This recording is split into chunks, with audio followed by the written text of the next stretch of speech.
नमस्कार दोस्तों, जनता दल टीवी पर आपका स्वागत है। मैं गुरविंदर गिल रुद्रपुर शहर के जलते हुए ज्वलंत मुद्दे के ऊपर बात करने जा रहा हूं। यह मुद्दा है गांधी पार्क का। गांधी पार्क को मैं कम से कम सन 90 से देख रहा हूं, जब से मैं यहाँ पे आया हूं। कितने प्रोग्राम यहाँ पे हो गए, कितनी कथाएं हो गई, कितने संकीर्तन यहाँ पे हो गए, कितने प्रोग्राम हो गए। अभी गांधी पार्क के ऊपर बड़ा सवाल आ रहा है कि इसके नीचे अंडरग्राउंड पार्किंग बनेगी। जो यहाँ पे मिट्टी का परीक्षण करने के लिए लोग आए थे, मैंने उनसे पूछा कि क्या होने जा रहा है। बोले ये अंडरग्राउंड पार्किंग बननी है, कम से कम 8 मीटर गहरी, उसमें 4 मीटर की पार्किंग रहेगी, ऊपर 4 मीटर मिट्टी पड़ेगी, पार्किंग भी रहेगी और मिट्टी भी रहेगी। इसका क्या असर होने वाला है, क्या ये वास्तव में व्यापारियों के लिए या शहर के हित में है? इन सब मुद्दों के ऊपर हमारे शहर के एक्टिविस्ट सामाजिक कार्यकर्ता अनिल रावत हमारे साथ हैं। इनके साथ हम डिस्कस करने जा रहे हैं कि यह शहर के और व्यापारियों के हित में है भी, या ये एक भ्रम फैलाया जा रहा है। अनिल जी, आपका इस मुद्दे पे क्या कहना है? धन्यवाद। पहले तो गुरविंदर भाई जी, मैं एक चीज़ कहना चाहता हूँ कि एकमात्र पार्क शहर के अंदर बचा हुआ है और उसको भी अगर खुर्द-बुर्द कर दिया जाएगा तो पर्यावरण कैसे सेफ रह पाएगा? सबसे पहला सवाल तो यह है। रह गई बात कि व्यापारियों के हित की और अहित की, तो इस बात को तो मैं समझता हूँ कि ज़्यादा से ज़्यादा व्यापारी खुद इस बात में अगर सवाल जवाब दें तो वो वाली बात होगी। लेकिन गांधी पार्क एक 5 लाख आबादी का एकमात्र पार्क है, एक सेंट्रल पार्क। तो केवल व्यापारी भी इस पर डिसीजन नहीं ले सकते। मैं कहता हूँ कि अगर केवल ये कह दें कि कोई कल को सर्वे चल जाए कि रुद्रपुर शहर के व्यापारी, क्योंकि व्यापारी जो है ना, व्यापारी रुद्रपुर शहर में पिछले कुछ टाइम से व्यापारी जो है डरा हुआ भी बैठा हुआ है, क्योंकि वो खुल के ना तो सामने आ पा रहा है और ना वो अपना किसी से दर्द बयान कर पा रहा है, क्योंकि उनके साथ बहुत सारी दिक्कतें हैं। तो ऐसे में हम जैसे लोगों का एक कर्तव्य बन जाता है कि हम इस चीज़ की मुहिम को आगे बढ़ाएं। देखिए, विरोध नहीं है, ऐसा नहीं कि हम किसी का विरोध कर रहे हैं। कोई आदमी ये सोचने लगे कि हमारी उस आदमी से नहीं पड़ती है, वो हमारी विचारधारा का, लेकिन एक जेन्युइन चीज़ है। आप मुझे बता दीजिए कि जब इस पे आप ही के अनुसार अगर मैं बात बताता हूँ, इस पे 4 फुट की जब नीचे कंक्रीट का एक स्लैब पड़ जाएगा तो वाटर के रिसोर्सेज कैसे रह पाएंगे? हाँ, पर्यावरण का सवाल जो है, मैं 2 दिन से सोच रहा हूँ क्या ये इसके इधर और क्या क्या सवाल हो सकते हैं। ये रुद्रपुर का एरिया ये तराई में आता है और पहले तराई में बेसमेंट बना थे पानी की अधिकता की वजह से। सबसे पहला हमारा यहाँ पे जो मेजर कंसर्न हुआ, हमने बड़ा जो एक देखा कि क्या इसके दुष्परिणाम निकल सकते हैं। मेट्रोपोलिस माल जब बना तो वो इतना गहरा बना कि नीचे से उपखनिज रेता का ढेर लग गया। हमने तब भी सवाल पूछा था कि ये इसको मंजूरी कैसे मिल गई। उसकी गहराई देखिए आप, उसकी गहराई तो 8 मीटर से भी ज्यादा होगी। तो पर्यावरण का सवाल, जब जहाँ पे कंक्रीट बिछेगा, उसका केमिकल आएगा, उसमें कितने केमिकल और पड़ेंगे, क्या वो नीचे पानी को जहरीला नहीं करेगा? इस मुद्दे पे पहला तो ये है कि क्या वो पानी को जहरीला करेगा? पर्यावरण के सवाल के ऊपर मैं पर्यावरण के सवाल के ऊपर आता हूँ। देखिए, आप एक चीज़ मानिए कि जब से रुद्रपुर के अंदर शेड्यूल आया है, तब से आप ये जानते हो कि पानी नॉर्मल पीने वाला नहीं बचा हुआ है। और वो वाले तो सवाल वो शेड्यूल के आते ही सारे खत्म हो गए हैं कि जो ये अब आज हम ये सोचने लगे कि केवल यहाँ पर बेसमेंट बनने से यहाँ का पानी जहरीला हो जाएगा। आप देखते हो पिछले कुछ सालों से नल शायद इलाके में कहीं बचे हों, कहीं पर्यावरण को बचाने के लिए। जहाँ मैं आपको बता दूं कि अगर यहाँ से वैसे दिखाई नहीं देगा आपके कैमरे से, किनारे किनारे पेड़ लगे हैं। ये अभी एक मोदी जी का एक आह्वान था, एक पेड़ माँ के नाम। उस मुहिम को लोगों ने आके यहाँ का। अभी मैं आपको क्या बताता हूँ, अगर जैसे भाजपा एक ऐसी सरकार, मतलब मैं सरकार को नहीं, तो भाजपा का एक प्रोजेक्ट होता है कि भाजपा किसी भी चीज़ को, केंद्र सरकार के किसी भी चीज़ को बड़ा चढ़ा के, मतलब वो उसमें हिस्सा रहता है, उनका सहयोग रहता है कि अगर उनका कोई छोटा सा भी कोई मैसेज आएगा, जैसे आजकल उनका मतलब वो चल रहा है पार्टी ज्वाइनिंग का जो वो चल रहा है, राष्ट्रीय स्तर पे चलता है, वो इतना हुक्म की तरह चलता है। तो मैं आज कहता हूँ कि अगर मोदी जी वहाँ से कल को बयान दे देते हैं कि भाई यहाँ पेड़ बोए जाएंगे, तो पेड़ उस समय कहाँ बोए जाएंगे?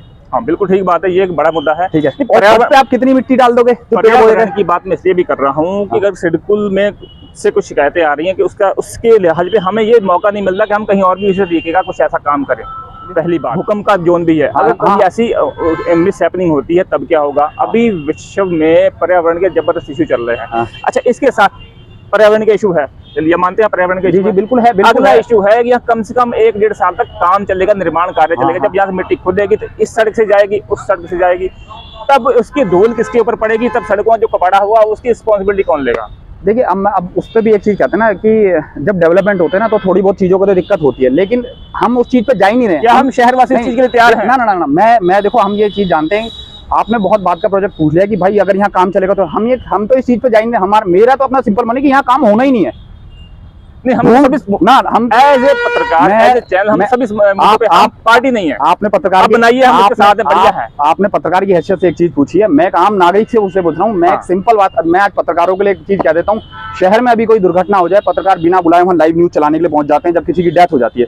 आज लोगों की संवेदनाएं मर रही है, भावनाएं मर रही है। शहर का मात्र एक नवा पार्क है ये, इससे पहले 8 पार्क है। अगर ये पार्क भी आज गुरविंदर जी खत्म हो जाता है तो नो पार्किंग जोन हो जाएगी ये। बिल्कुल no parking zone no parking zone हो जाएगी ना। मैं समझ नहीं पा रहा हूँ कि इतने बुद्धिजीवी लोग शहर में होकर के और इस चीज के लिए ऐसे बहस कर रहे हैं। और एक मुहिम चल गई है कि लोग तमाम ऐसे लोगों से जाके बयान ले रहे हैं जिनका शहर में कोई लेना देना नहीं है, जिनका अपना कोई वर्चस्व नहीं है, वो लोग आगे गांधी पार्क पे आके बयान दे रहे हैं। मैं ये इस पेड़ के लिए कहता हूँ, ये पेड़ क्या किसी की छत पे हो सकता है? आप उस पेड़ को दिखाइए। बिल्कुल छत पे नहीं हो सकता, वो पेड़ को दिखाइए। ये पेड़ किसी छत पे हो सकता है? ना, नहीं, पेड़ छत पे नहीं हो सकते। ठीक है, ना ही गमलों में उगाए जा सकते हैं, ना इस तरीके से पर्यावरण बचने वाला है। ये तो हमने आज मैं पूरी बात कहता हूँ। एक हमारे वीर जी हैं, वो पर्यावरण के लिए यहाँ पर काम करते हैं जी, ठीक है, मनमोहन सिंह जी, ठीक है। अब मैं उनकी दुविधा बताता हूँ आपको। उन्होंने शहर में पूरे गमले लगा रखे हैं। मैं कहता हूँ शब्दावली गलत हो जाएगी गुरविंदर जी।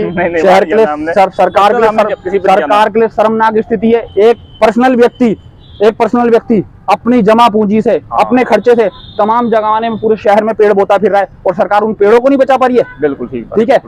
मैंने ऐसा देखा है, लोगों ने अपने त्योहारों के दिन उनके गमले से पेड़ निकाल के अपने पौधे बोए हैं। मतलब पेड़ निकाल के आप पौधे बो रहे हो। और मैं उनकी भी मानता हूँ यार, गमले में वो कितना बड़ा पेड़ हो सकता है। अगर आपने गमले में एक पेड़ बो दिया, मैं मानता हूँ ना, लेकिन चक्कर क्या है कि उनका भी प्रयास सही दिशा में नहीं हो पा रहा क्योंकि जगह ही नहीं बची हुई है। जगह ही नहीं बची, ठीक है। आप छोड़ दो ना, मैं कहता हूँ वो पूरा शहर छोड़ दें। आज मैं मनमोहन सिंह जी से आह्वान करता हूँ कि भाई साहब पूरा शहर छोड़ दो, आप केवल गांधी पार्क को डेवलप करो। ये अकेले ऐसे व्यक्ति हैं जो भाई साहब इसका कायाकल्प कर। अगला जो मेरा जो नेक्स्ट हम बात करने वाले हैं कि क्या यही एक लास्ट विकल्प है? जैसे कि अभी मैं सिल्मा के सामने की जमीन की बात मैं कह रहे हैं कि उसमें वो विवादित है। देखिए, विवादित गवर्नमेंट इसके ऊपर एक प्रॉपर एक्शन ले सकती है, अथॉरिटी है। मैं देखिए, सरकार चाहे कुछ कर सकती है। मैं वही तो अब सरकार, देखिए मैं बताता हूँ, आजादी के बाद से मेरे ख्याल में इंदिरा गांधी के बाद सबसे प्रबल सरकार यही रही है जी, ठीक है। प्रबल मतलब इस बात में तो नो डाउट कुछ नहीं। स्ट्रॉन्ग सरकार है सबसे, मतलब डिसीजन के मामले में सबसे स्ट्रॉन्ग सरकार आजादी के बाद, अगर इंदिरा गांधी के बाद कोई सरकार रही है तो वो मोदी गवर्नमेंट रही है। बिल्कुल, एनडीए नहीं है, बीजेपी नहीं है, मोदी गवर्नमेंट। उसका हमने जीता जागता उदाहरण सामने की दुकानों को टूटता हुआ देखा है, ठीक है। आपको मैं एक बात बता दूं, ठीक है, ये फेलियर है हमारे शहर के जनप्रतिनिधियों का। रामनगर में एक चाय की दुकान नहीं टूटने दी गई वहां की, और यहाँ भाई साहब 125 लोग एक झटके में रातों रात तबाह कर दिए जाते हैं, कोई आवाज नहीं है, ठीक है। आज उन सड़कों पर फिर से इन्होंने, भाई साहब, आप एक टेम्परेरी तौर पे आपने वहाँ एक पार्किंग जोन बना दिया है, ठीक है। मैं आपको एक बात बताता हूँ, शायद किसी पत्रकार को इस तरीके की संवेदना उनकी जागती हो ना जागती हो, वहाँ एक मार्किंग खींची गई है। जब किसी एक्सीडेंट हो जाता है ना, किसी की डेथ होती है, तो वहाँ इस तरीके से मार्क किया जाता है। वो भाई साहब सेम उसी तरीके की लाशों को मार्किंग किया हुआ है। आपको बिल्कुल शर्म नहीं आ रही है? उनके व्यापार के ऊपर, व्यापार को मार के मार्किंग बनाई। उन लोगों से पूछिए ना, उनके दिलों पे क्या बीत रही होगी, जिनको यहाँ से जड़ा गया, ठीक है। आप क्यों एकमात्र पार्क बचा है? अब मैं आपको एक बात बताता हूँ, इसका समाधान क्या है कि आप टेम्परेरी तौर पे 2-4 महीने के लिए एक्सपेरिमेंटल जोन पे उस जगह को पार्किंग बना लीजिए। कौन मना कर रहा है? सिंगल एक आदमी शहर का विरोध जगह की बात कर रहे हैं आप, सिंबल सिनेमा वाली विवादित जमीन है, जब तक उस पर विवाद नहीं निपट सकती है, जब तक उस पर विवाद नहीं निपटता, उस जगह पे पार्किंग बनाई जा सकती है। आप उस जगह पे पार्किंग बनाइए, ठीक है। 5-10 रुपए की पर्ची करिए। भाई सरकार को भी रेवेन्यू चाहिए, रेवेन्यू भी ऐसा ना हो कि फिर आपको ये लग जाए कि मुझे ही रेवेन्यू चाहिए, ठीक है। 5-10 रुपए की पर्ची और 100 रुपए महीने के वो लोगों। आप इस पार्किंग की बात करते हैं, अगर मान लीजिए यहाँ किसी तरीके से पार्किंग बन जाती है तो ये कितनी गाड़ियां इसमें खड़ी हो सकती हैं? मात्र 300 गाड़ियों की पार्किंग बन रही है। सवाल बड़ा बताता हूँ आपके माध्यम से, आपको एक चीज की जानकारी देता हूँ। अगर ये 300 गाड़ियों की पार्किंग यहाँ बनती है, बड़ा सवाल है सरकार से, आप इसको शेयर कीजिएगा कि फिर क्या पार्किंग बनने के बाद शहर के अंदर गाड़ियां खड़ी नहीं होंगी? ये बड़ा सवाल है, नहीं होंगी या होंगी? और जब यहाँ शुल्क दिया जाता है, लोग आप ही बताइए, फिर ये गाड़ियां शहर में खड़ी होंगी या नहीं होंगी? नहीं, आपके साथ होनी चाहिए, नहीं होनी चाहिए? अगर पार्किंग शहर में नहीं होनी चाहिए ना, फिर बताइए कि शहर के व्यापारियों की गाड़ियां ही फिर लॉ एंड ऑर्डर तो सबके लिए बराबर होना चाहिए। 300 गाड़ियां तो शहर के व्यापारी की हो गई, फिर पार्किंग लेकर फिर कौन आ रहा है? फिर मल्टी पार्किंग की बात हो सकती है।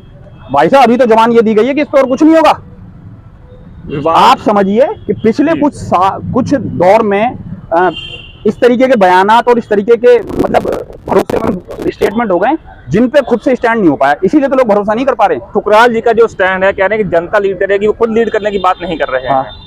तो क्या मैं शहरवासियों का और आपका इसके ऊपर क्या रुख रहने वाला है? देखिए, एज ए सजग नागरिक, मैं आपको एक बात बताता हूँ। कल रात को मुझसे एक आदमी ने मुझसे बोला था कि यार जो तुम ये सब गांधी पार्क में कर रहे हो, क्या तुम ठुकराल जी के साथ हो?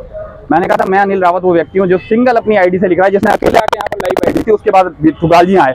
मैंने कहा मैं यहाँ अकेले खड़ा हूँ, जो आ रहा है वो हमारे साथ है, हम किसी के साथ नहीं चल रहे, हमारी अपनी लड़ाई है। मुझे आप समाज के साथ हैं? मैं हूँ ना, मैं गांधी पार्क के लिए हूँ, मैं गांधी पार्क, मैं अंतिम लड़ाई तक, अंतिम छोर तक अनिल रावत की लड़ाई इस चीज पे रहेगी कि यहाँ ये सब चीज छेड़छाड़ नहीं होनी चाहिए। मैं कहता हूँ 50 करोड़ रुपए की लागत का ये भाई साहब प्रोजेक्ट है, मात्र 50 लाख रुपए लगा के डेवलपमेंट करते ना, पूरा शहर आपकी वाहवाही करता। लेकिन समझ नहीं आता है कि किस तरीके के आप।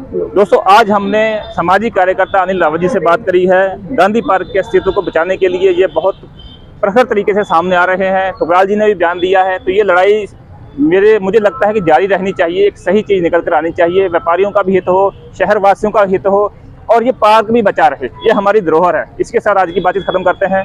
नमस्कार साथियों, फिर मुलाकात होगी। नमस्कार अनिल रावत जी। धन्यवाद।